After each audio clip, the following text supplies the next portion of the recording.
discussing the authorship of Brahmasutra and the date. Panini Sutra gives clear evidence that the author of Brahmasutra is Parasharya, who himself is Badarayana or Vyasa. Also Brahmanda Purana quotation we have seen where Sutra Mahatmya is said, so that means Vyasa himself has composed this sutra. In Bhagavad Gita, there is Brahmasutra Padaischaiva Hetu Madbhir Vinishchitaihi phrase is that 13th chapter. So Brahmasutra Pada, this word is used there. But we are not very clear whether this phrase Brahmasutra Pada is used by Lord Vyasa, of course, composed by Vyasa, who Krishna or Vyasa for these Brahmasutras, or certain Vakyas in the Upanishad which unfold the Brahma, because Bhashya is not very clear as far as it refers to these Brahma Sutra only. I will just quote Brahmasutra Padaischaiva. It means Brahmanaha Suchakani Vakyani Brahmasutrani. Those sentences which suggest, which unfold Brahma, they are called as Brahma Sutrani. Taihi Padyate, Pada is there. Taihi, by those Vakyas which unfold Brahma, Padyate, Padyate is what? That is Jnayate, that is Brahma, iti tani Padani. Those Padani, these are called as Brahma Sutra Padani. Then Hetu Madbhi is there. What is that Hetu Madbhi? Yukti Yuktaihi. Those which are endowed with reasonings. Endowed is reasoning. And your Hetu Madbhir Vinishchitaihi. What is Vinishchitaihi? Nischita Pratyayotpadakaihi. That Nischita Pratyayotpadakaihi means those which definitely produce the knowledge. So now this can apply also to what? Mahavakyas or other means Vakyas which unfold the Atma Swarupa. We can't categorically say that it refers to these Brahma Sutras composed by Vyasa. So we can give the benefit of doubt as far as this Brahma Sutra Padaischaiva is concerned. Anyway, there is no difference of opinion as far as Vyasa composed the sutras. Therefore, it must be somewhere around 5,200 to 5,300 years back. You know, when Lord Krishna left the embodiment,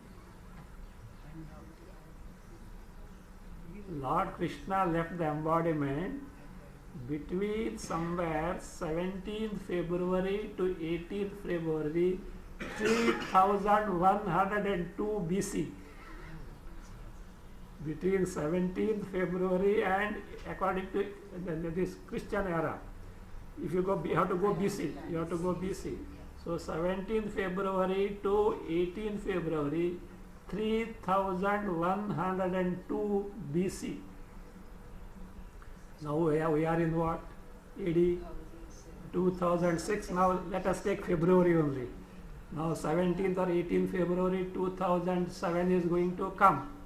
You add now 2007 to 3102. How much? This date was given by Satya Sai Baba. He left the embodiment was given. Somewhere I had noted. I had forgotten it. Yesterday I was finding out something as I tumbled upon. I said, very useful. It has come to me at the right time. In fact, I totally had forgotten that I had noted also, but I was searching something else. So I came across. So therefore, now 5,109 around approximate years back, Lord Krishna left the body. Now Krishna was in the body, means he was wielding the body, lifespan was around 114 years.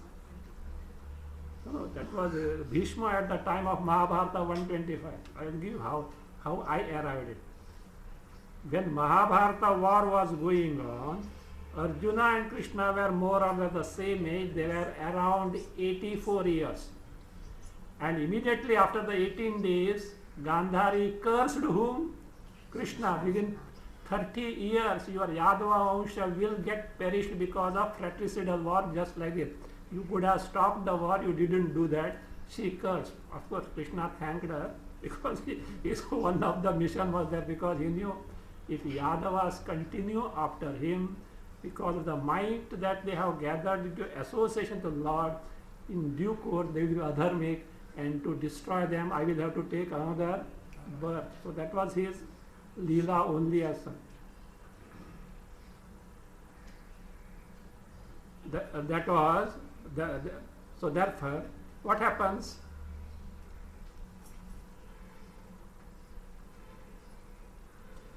So this because of this, so to the 30 years, with 84 years and 30 years, how much it is? 104 approximately. Anyway, so that means again Vyasa composed it. Vyasa was even afterwards when Parikshita was ruling. There is a dialogue between Parikshita and Vyasa. Vyasa was that we don't know exact span of Vyasa. So therefore roughly we can say it is somewhere about 5,200 to 300 years back this was composed. Anyway, it is irrelevant to us. It is only to show the date, fixed date and authorship fixed by these Western authors is not correct. That's all. That is what we want to say. You can't go against Sampradaya. See, our tradition says Vyasa wrote. How it came? See, such things don't come just like that. There was a generation immediately after Vyasa who knew that Vyasa composed the Brahmasutra. From generation to it comes to us, and we know it is by whom? Vyasa. For example, how many of you have seen Mahatma Gandhi? I don't know, maybe one or two. One or two maybe there. Maybe 3, 4 are there. But others, now the next generation that is there, have they seen? No. But they know a generation who have seen Mahatma Gandhiji. So that Mahatma Gandhiji is there. So Sherlock Holmes, 32 Conan Doyle Sherlock Holmes is a novel. This fellow is detective. There is a address 32 Baker Street, London, and that is kept as a monument also. But there is a generation knows Sherlock Holmes was not there. It was only a fiction. So that is what it is. Ramayana, Mahabharata, we need not bother because it has come through the lineage as such. There is this thing, generation to generation it has come. Otherwise, if they were not there, one generation knows like it is there, but it is a fiction that would have come to us.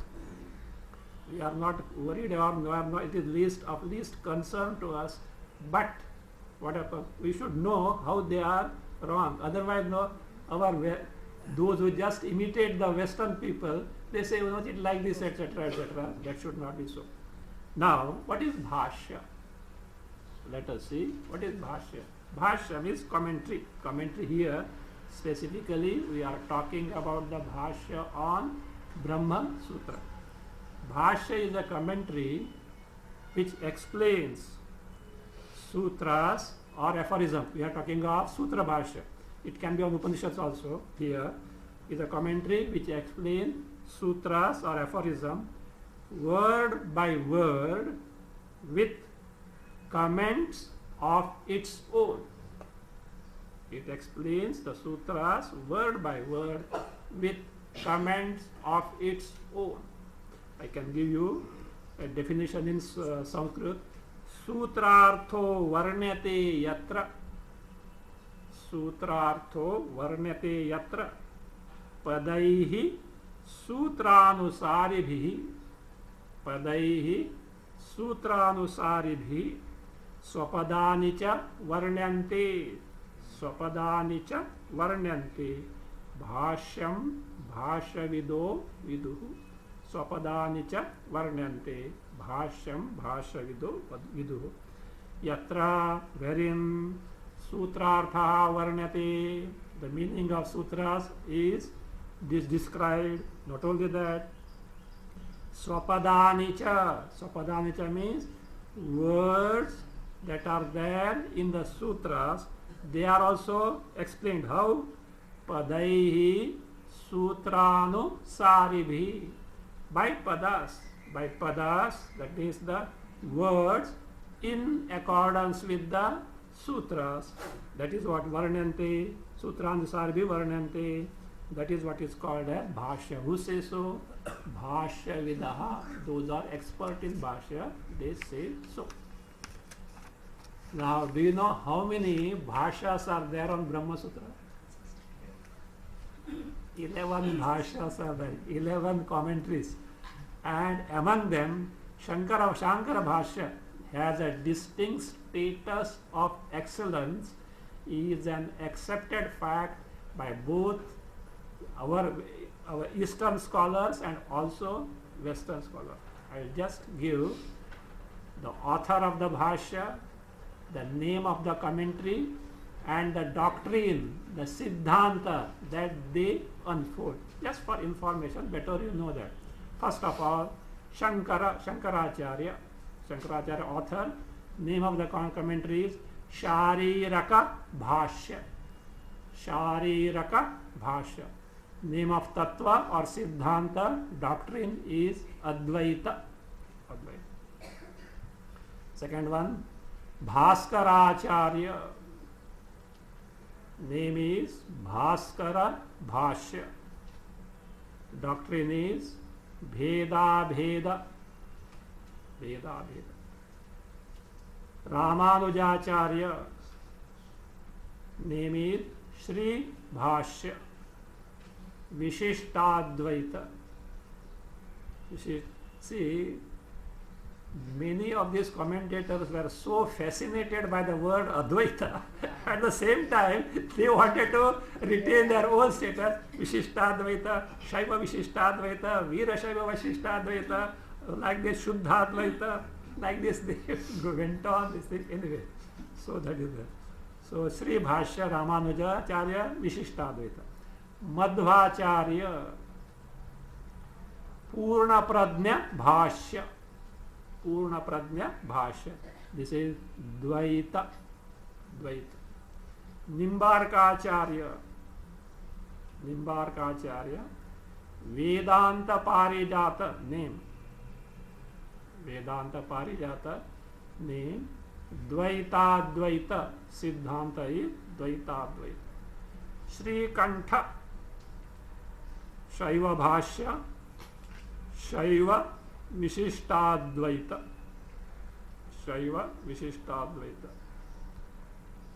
Shripati Shrikara Bhashya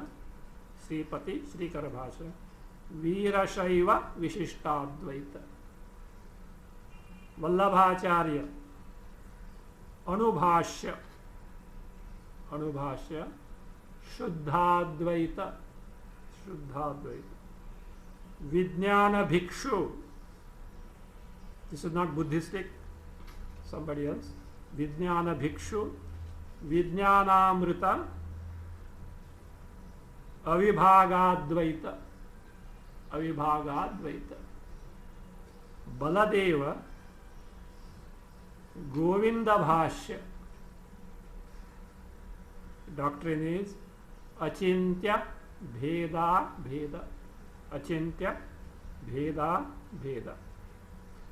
Abhinava Shukacharya.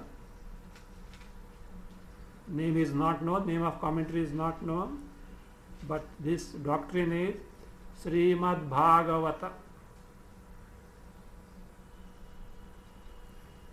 Now, these are concerned as far as the direct Bhashya on Brahmasutra is concerned. Now, on this Bhashya, there are Vyakhyas, Tikas, galore. Actually, as on today, more than 150 Vyakhyas, Tikas are available on. I am talking of not all these, I am talking of only Shankara Bhashya. Ah, maybe there may be other thing on the other bhashas also. As far as Shankara Bhashya, Shariraka Bhashya is concerned, there are more than 150 Vyakhyas or Tikas. In fact, many of them are not yet printed, they are in the manuscript form only as such. So that is that. Just we will see the prominent Tikas which from which about 2-3 we will be making use of them as such. First is name of the gloss, they call gloss. We call Tika or Vyakhya, they call gloss. So okay, let's see. Because some word has to be used, no? So, anyway, that's Tika. We are familiar with the word Tika or Vyakhya. First one is Panchapadika by Padmapadacharya. It is by Padmapadacharya.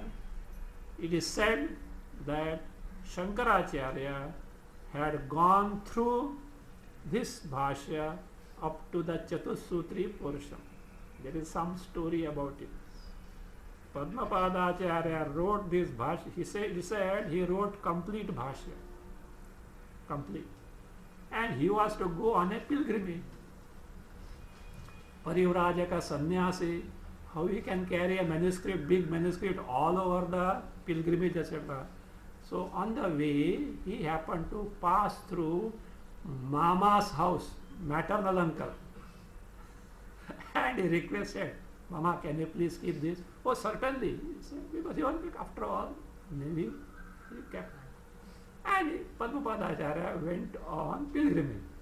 So Mama was curious what this Bhatija has written. And he was just glancing through the pages. And this Mama was Pakka Karmakandi. He was a Pakka Karmata. And here what he says is Karmakanda is dismissed. Dismissed. Okay, Jnanakanda it is. Advaita Jnanakanda. He said this is very detrimental to Karmakanda. So he wanted to destroy it. Now how can he destroy? Because if he destroys, the blame will come to him. He hatched a plot. You know what he did? He emptied his house of everything. Everything, kept only this manuscript and burnt his house. Burnt his house and the manuscript was burnt. That is what he said. And when Padmapadacharya returned, he said, this is what has happened.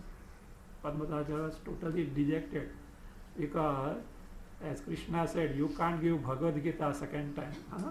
Arjuna had requested a second time. He taught something else, but it can't be this. So therefore, second time writing is not that easy. He tried, but he didn't succeed. Finally, he went to his guru. This is what has happened. Shankaracharya said, you did read in front of me a certain portion. No, I remember that. Come on, take it. And it is not Chatusutri, something more also, because in Bhamati, there is a reference of Panchapadika. This is called Panchapadika by Padmapadacharya. Beyond the Chatusutri. So it was there at the time of Bhamati, but now it has got lost, and what we have got only 4 Sutra Bhashya. Panchapadika by Padmapadacharya. We will be taking a few relevant portions of this in the context of Avagati Paryantam Jnanam. Anubhavavasanatva Bhutavastu Vishayatvacha Brahma Jnanasya, where the Jnana Swarupa, the true nature of Brahma Jnana is unfolded. For that, this will be very relevant to us, because no other Tika has given so clearly the constitution of Atma Jnana, Brahma Jnana as Aparokshanubhava, as given by who? Padmapadacharya.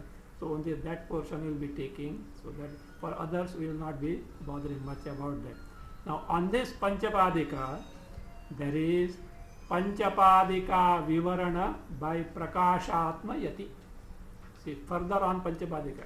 Panchapadika Vivarana by Prakashatma Yati. Actually, Second one we know Bhamati. Bhamati. Bhamati, he has got a scholastic excellence. Bhamati has got scholastic excellence. So therefore what happened was, so it has got scholastic excellence. So, and because of Bhamati, Panchapadika did not come to limelight. And it was until Prakashatma Yati wrote Panchapadika Vivarana, because Panchapadika was brief, and it was Prakashatma Yati who, what he did? So he elaborated, and then actually Panchapadika came to limelight. Just for your mention, we, with our tradition, follows Padmapadacharya. It is called as Vivarana school. Vivarana school as enunciated by who? Padmapadacharya. In contrast to Bhamati school. We make use of Bhamati Tika here and there where it is useful, but basically we are the followers. Means our order, traditionally our order is the one which follows the Vivarana school as such. All Shankaracharya etc. they follow the Shankaracharya means present mathas. They follow the Vivarana school as such, in contrast to Bhamati. In the South India, Bhamati is more prominent as such. It is because it was very scholarly tika as such. From the literal standpoint also is a par excellence as such. But as far as the tradition is concerned, we are the followers of Vivarana school as enunciated by Panchapadika. Then second one is Bhamati. Two more tikas are there on Panchapadika. Ruju Vivarana on Panchapadika. I am just giving you because how it got further explained as such. On Panchapadika Vivarana, there is Ruju Vivarana by Vishnu Bhattopadhyaya. He is Vishnu Bhattopadhyaya. He is the son of a scholar called Janardana. You may not know who is Janardana, but you are familiar with Anandagiri. Anandagiri, who has written tikas on all Shankara Bhashya, Sureshwaracharya's, Vartikas, Taitiriya and Brihadaranyaka. So that Anandagiri, his Purvashrama name was Janardana, and his son is Vishnu Bhattopadhyaya. He has written a further tika on Ruju Vivarana, called Ruju Vivarana on Panchapadika Vivarana. Then on again Panchapadika Vivarana, there is one more tika called Tattvadipana. Tattvadipana by Akhandananda Muni. Akhandananda. So, and this Akhandananda Muni is a disciple of Anandagiri. He is disciple of Anandagiri. This is as far as Panchapadika is concerned, written by Padmapadacharya. And the second one is Bhamati by Vachaspati Mishra. Vachati Mishra. And it has got further tikas, Kalpataru and Parimala. Kalpataru and Parimala. Third one is Sankshepa Sharirakam. This is in a poetic composition by Sarvajñatma Muni. So he discusses the topic by topic in the shlokas as such in terms of 4 chapters. Sankshepa Sharirakam Sarvajñatma Muni. Fourth is Bhashya Bhava Prakashika Chit Sukhacharya. I can take Sankshepa Shariraka, but it's time consuming. And meters etc. are sophisticated. It's not like your Bhagavad Gita stanzas etc. It is sophisticated as such, because that is that. Anyway, I have studied it. Bhashya Bhava Prakashika by Chit Sukhacharya. Fifth is Nyaya Nirnaya by Anandagiri. This has got relevance to us. Nyaya Nirnaya by Anandagiri, because from 5th sutra onwards I will be closely following Nyaya Nirnaya, and up to 4th sutra I will be following Ratna Prabha that is going to come. Ratna Prabha Ratna Prabha is an entire Brahmasutra. It is the essence of Panchapadika, Bhamati and Nyaya Nirnaya. But the problem with this is whether it is Bhamati or Ratna Prabha, after Chatusutri, at places they are very, very elaborate. At some places they just skip over it. They skip over. Even Ratna Prabha also. Ratna Prabha at places literally writes what Nyaya Nirnaya has given. So, but at places it skips and hops. But Nyaya Nirnaya is the Vatika which is consistent with the each and every word of the Bhashya and very simple. In fact, compared to Anandagiri Tika on other Upanishad Bhashya, the Anandagiri Tika on Sutra Bhashya is very simple and it's very clear also. So that being the case, so that is Nyaya Nirnaya will be followed by us after from 5th Sutra onwards. Next is Nyaya Rakshamanihi by Appaya Dikshit. Nyaya Rakshamani by Appaya Dikshit. 7th is Ratna Prabha. Ratna Prabha, which we are going to follow very closely in the Chatusutri portion. This is written by Ramananda. Though in the Colophon you will find that it is given as written by Govindananda. Actually it is Govindananda is the guru of Ramananda, but Ramananda, see, they gave the guru's name instead of giving his name, but the rat was out somewhere in some one of the stanzas. He has written at the end of the composition, but it is by Ramananda, whose guru was Govindananda, though he attributed to the guru, Ratna Prabha. One more thing, when I say I will be following Nyaya Nirnaya Ratna Prabha, I don't mean each and every word of Tika I will not take. If I take, you will run away. So you will run away. But wherever these Sanskrit phrases are useful, I will take it, which will clarify. Other thing I will explain in English. My teaching will be based on Ratna Prabha and Nyaya Nirnaya. Whereas Bhashya is concerned, that is our main text, it will be taken word by word. So in Bhashya we are not going to skip any word, because that is the word by word we are going to take. Then Brahma Vidya Bharana by Advaitananda. It is also like Ratna Prabha, it has taken the essence from many tikas. In fact, when I was studying, I got stuck up with 3-4 words. I ransacked Panchapadika, Bhamati, Nyaya Nirnaya, Ratna Prabha. I could not get the meaning.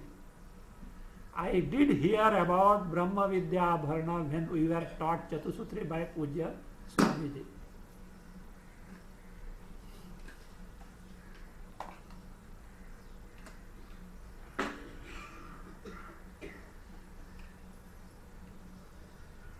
One day I suddenly found in my Bhagavad Gita book with the Shankara Bhashya at the back page, this Brahma Vidya Bharana book is available at Madras. Bulky 2 books, price is only 300 rupees. I ordered and precisely I got the 3-4 words with very clear meaning in Brahma Vidya Bharana. I said Paisa Vasool. that is what I actually picked up from the Brahma Vidya Bharana. It was not necessary for me. I never bothered to read other things. So like this, they are useful. At times they are very useful. So that is the Brahma Vidya Bharana. 9th is Narayana Saraswati. Narayana Saraswati. It is Bhashyavartikam.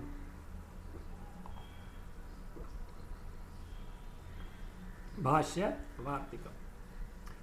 This is as far as the Tikas on Shankara Bhashya is concerned. Now there is another useful book called as Vaiyasika Nyayamala.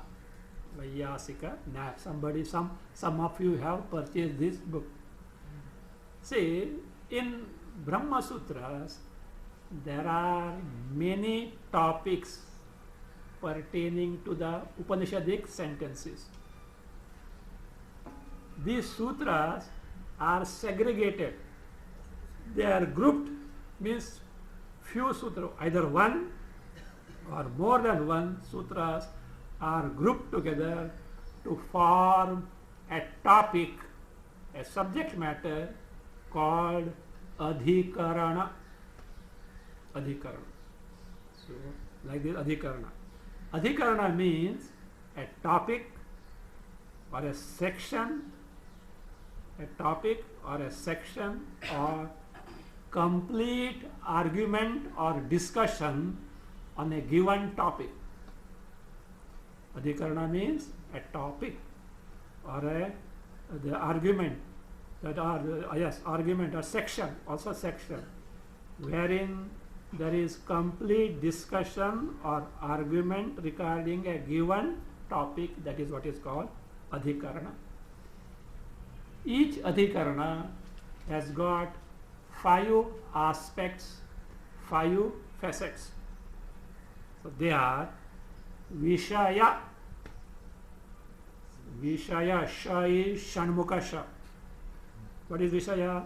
Subject or matter to be explained. Then Vishaya, this Sha is Shankarsha or Samshaya. Samshaya, you know, Vishaya, Shankarsha or Samshaya. The doubt or the question arising upon that matter, subject matter. Third is Sangatihi. Sangatihi means pertinency or the relevancy, or which we know commonly as connection. Connection between the concerned Upanishadic statement on which the sutra is based with the Brahmasutra Shastra, the chapters, the padas, sections and adhikaranas. So that is a Sangati, means connection, in short, connection. Pura Paksha. You are familiar with this? Pura Paksha. Pura Paksha, I will give a better detail. Any doubting Thomas is called Pura Pakshi. Pura Pakshi. Well, they are good. Otherwise you think सब कुछ मालूम हो गया. एक question पूछेगा तो ऊपर नीचे हो जाएगा बाद में. So not good. Say it is like sthanu nikandana nyaya. When you hit a nail, you hammer. Then what you do? You shake it. You shake it. And if it shakes again hammer. Again you shake it. You shake, again hammer. That is what it is. So doubts are necessary so that they should be clarified and our knowledge becomes thorough. Purapaksha means, literally it means the first side, or in legal terminology, prima facie. It is a prima facie argument. Prima facie argument. Then argument concerning the topic, concerning the adhikarana, or we can take it as contra view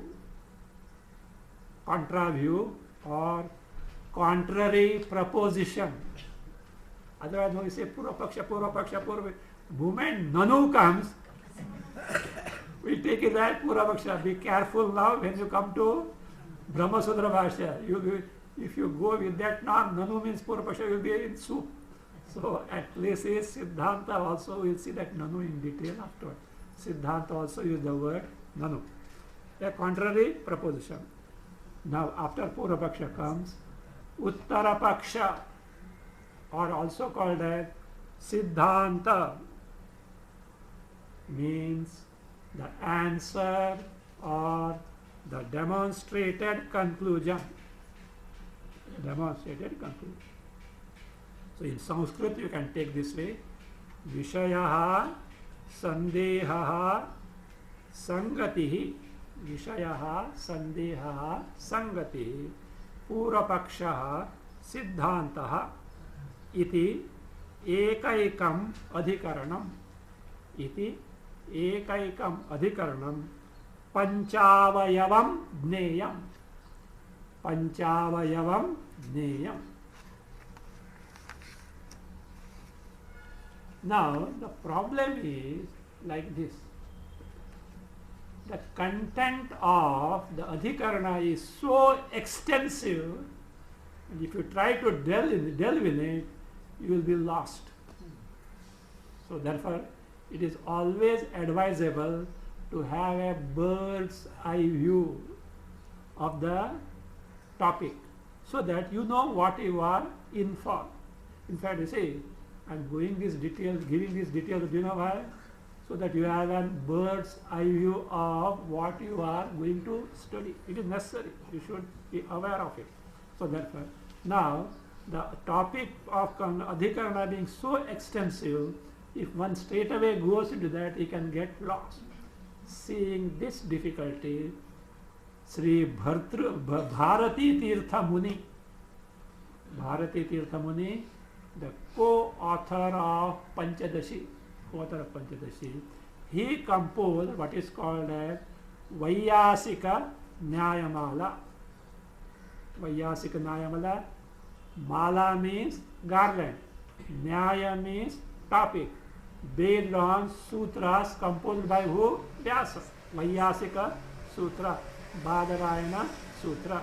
The sutras composed, that means the garland of topics based on the sutras composed by Vyasa.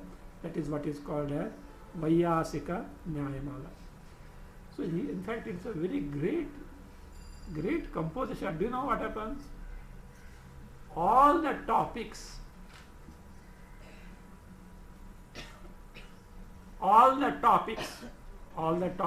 were topics of what? The entire Brahmasutras, see, or the Adhikaranas of Brahmasutras, they are presented only in 2 verses each. Only in 2 verses each. 2 verses each. How does this do it? See, first line of the first verse describes the Vishaya, the subject matter, and the doubt, Samshaya. The first line of the first verse describes the subject, Vishaya, and Samshaya.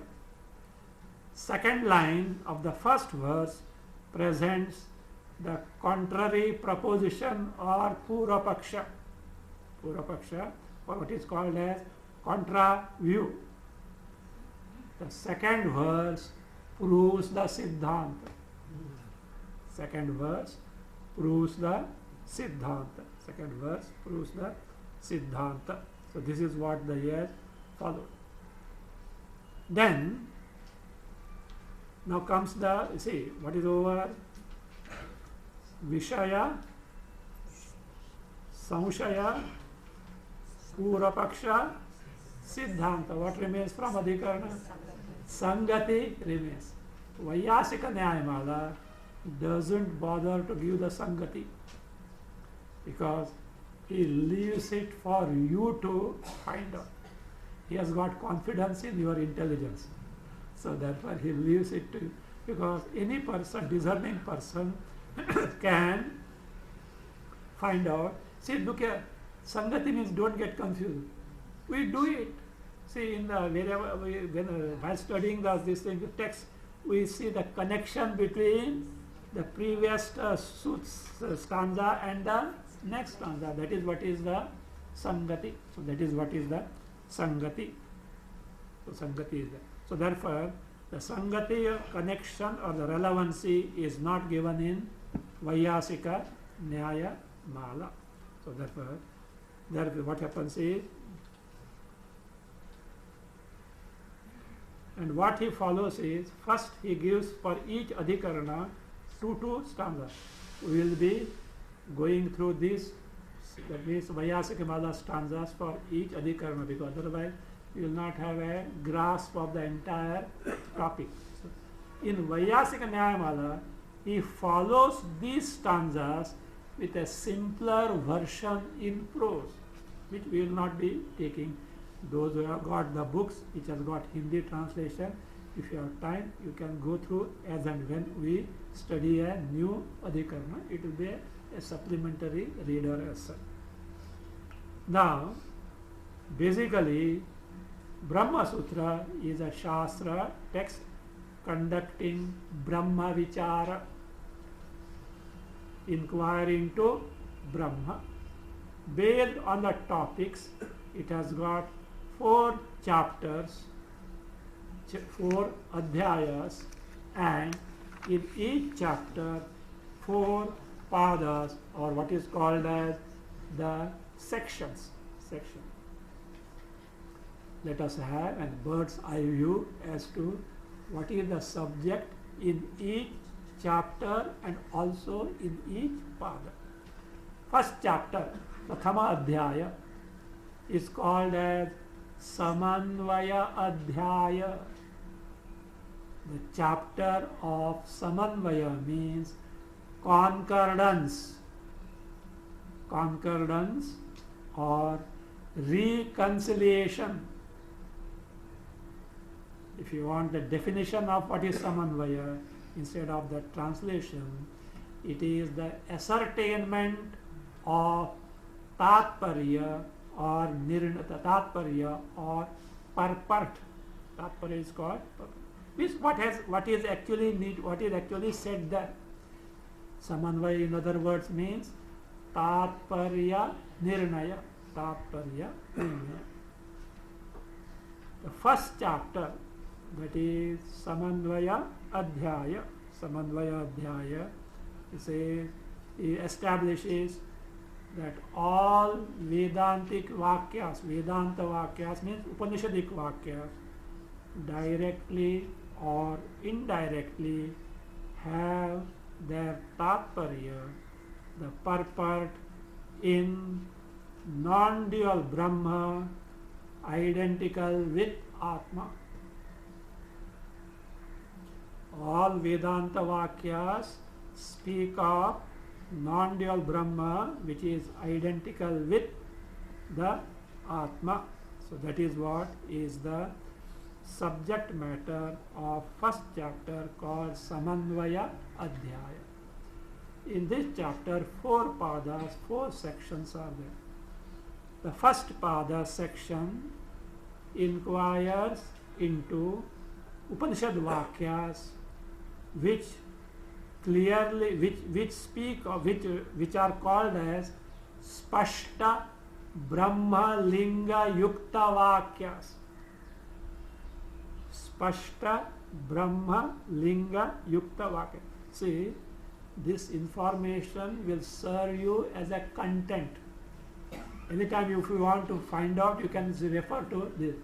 For example, the Motilal Banaras Das book giving the Ratnaprabha, Bhamati, Nyayadena gives an extensive content as such. But if you go through that, you will not be able to make head or tail of it. In short, I am giving the summary of that so that it can serve you as a content whenever required. The first pada analyzes what are called as Spashta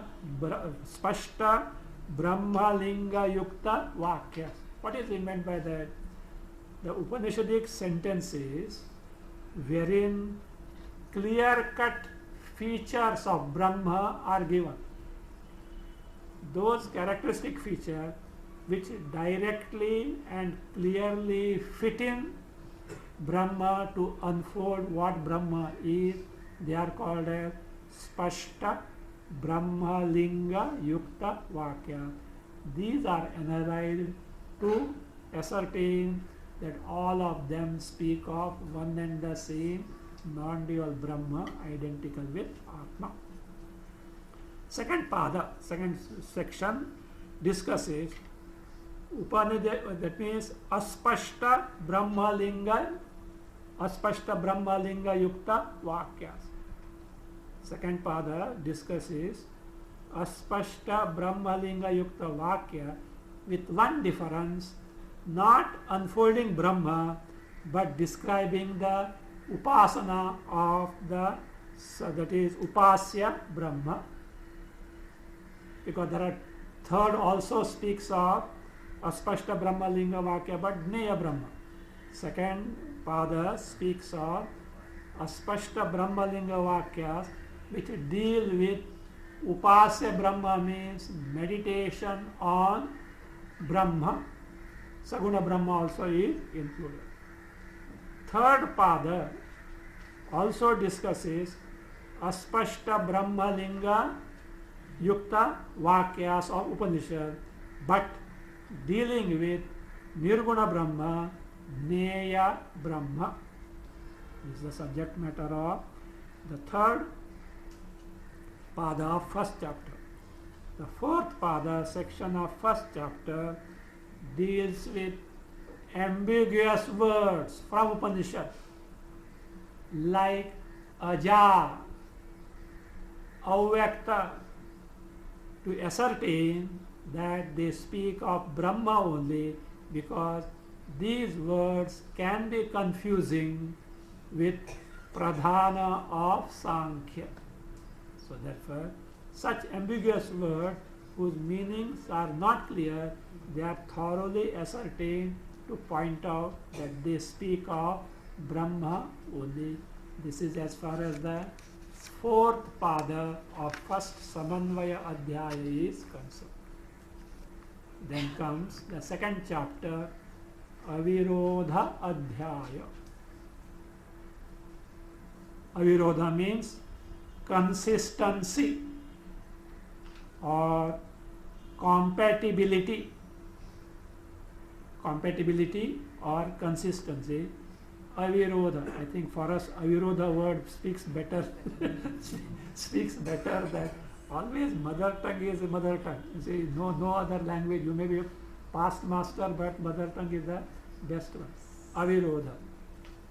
Second chapter dispels all contradictions conjectured by other schools of thoughts against the Samanvaya, the concordance that is established in the first chapter in terms of proving all Upanishad Vakyas speak of what?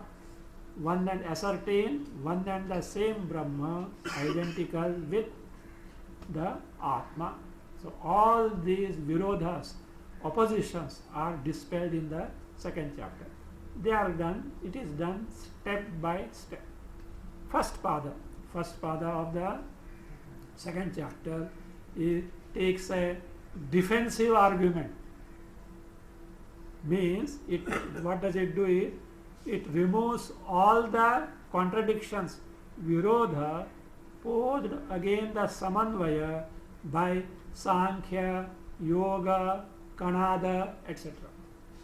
Means it gives the answers to all these virodha, the objections raised by other schools of thought. That is done in the first chapter. It's the first pada of second chapter. The second pada of the second chapter takes to the offensive argument. It points out the flaws in the other schools of thought. Both are necessary. You see, you should defend and also offend. So it points out the mistakes, the flaws, defects in the other schools of thought. The third pada, in its first part, third pada has got two parts. First part and first section, first part and second part. In the first part, it dispels the mutual seeming contradictions in the Upanishadic Vakyas which describe the Pancha Mahabhuta. See, in different Upanishads, Pancha Mahabhutas are described. For example, Chandogya, only 3 bhutas are given. Taittiriya speaks of 5 elements. Which are the appears to be a contradiction. All these contradictions are resolved as far as in the first part of the section 3 or pada 3 of this second chapter. Whereas the second part of the third pada removes or resolves any such seeming contradictions in different Upanishads describing the nature of Jiva. Jiva is described in many Upanishads, so it reconciles all those statements as it speaks of one and the same thing. Fourth pada resolves the seeming contradictions. Why seeming? Because at first it appeared to be there, but if you inquire, it is not there. That job is done by who?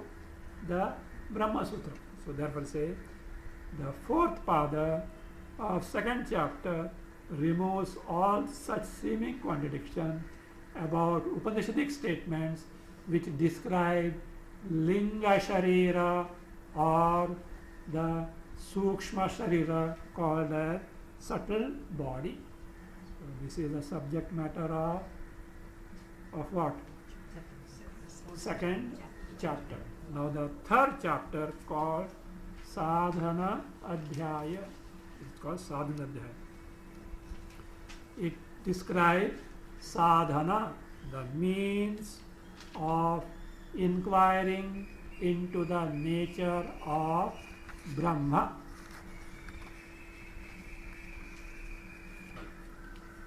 The first pada of third chapter discusses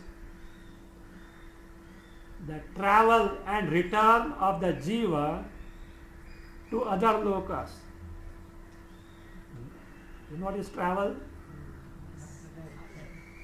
Yatayat. Punarapi jananam, punarapi maranam. The ajnani who goes to heaven, etc., how he goes and also how he returns. Those things are discussed. Lokas means fields of experiences. They are discussed in the first pada of third chapter. Do you know why? Why it is to inculcate vairagya. Look, ये painful है, बहुत मुसीबत है. Better get away from that. Not to hook you to heavens, etc. See, returning you should know. Panchagni Vidya, it comes in that is my God. After the return, says, see, you know that our octroi nakas, lorries are up to 1 or 2 kilometers in queue for the clearance. Like that, when it comes, the jiva gets one with the vegetation. To get a womb is very, very difficult. To get a womb, what is the first where it should go? Father. From father to the semen to mother. And the person who consumed the food happened to be a sannyasi or a brahmachari or a vanaprastha, end of it. So like that they say it is a very difficult period, etc. So that's why better take what? That which is guaranteed and highly beneficial, and don't run after these glamorous things. They have got their own problems. It is to inculcate vairagya. The second pada of third chapter ascertains the tvam pada of tattvamasi mahavakya. Tvam pada of tattvamasi mahavakya. The third pada of third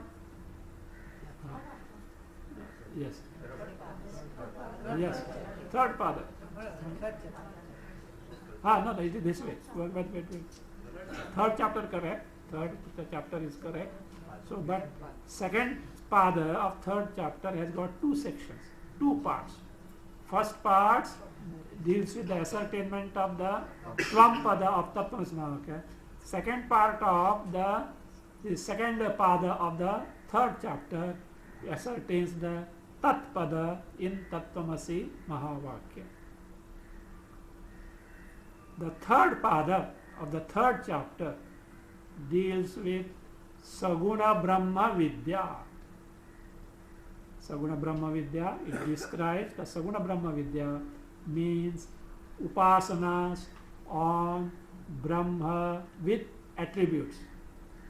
Now you may wonder why in Brahmasutras upasanas are discussed, because upasanas confer, if properly taken to, confer chitta naishchalya or chitta ekagrata, which is indispensable to gain the Atma Jnana. So therefore it comes under the category of the sadhana to gain the Brahma Jnana. The fourth pada of third chapter deals with Antaranga Sadhana and Bahiranga Antaranga Sadhana and Bahiranga Sadhana for gaining the Atma Jnana, Brahma Jnana. What is Bahiranga Sadhana? So they say like Yajna Yaga, Bahiranga Sadhana to gain the Brahma Vidya, like Yajna Yaga, sacrifice, charity, dana, ascetic practices. Ascetic practice means tapas, etc. Whereas Antaranga Sadhana, the inner means the direct means. Bahiranga Sadhana means indirect means. Antaranga Sadhana means direct means. They are like Shama, Dama, Shravana, Manana, Nididhyasana. These are the Antaranga Sadhana. So with this, the third chapter ends. The fourth chapter is Phaladhyaya. It is the Phaladhyaya, means the chapter which describes the phala of both Saguna Brahma and the knowledge of Saguna Brahma and knowledge of Nirguna Brahma, that is Brahma Vidya. Brahma Vidya. We'll see in tomorrow as to what these are. Thereafterwards, after seeing Sangati etc. and some few things, then later we take to the more about the gamut of Vedanta. You know what is gamut? Entire range, entire scope of Vedanta as described by none other than Madhusudana Saraswati, wherein at two places he introduces this Brahma Sutras.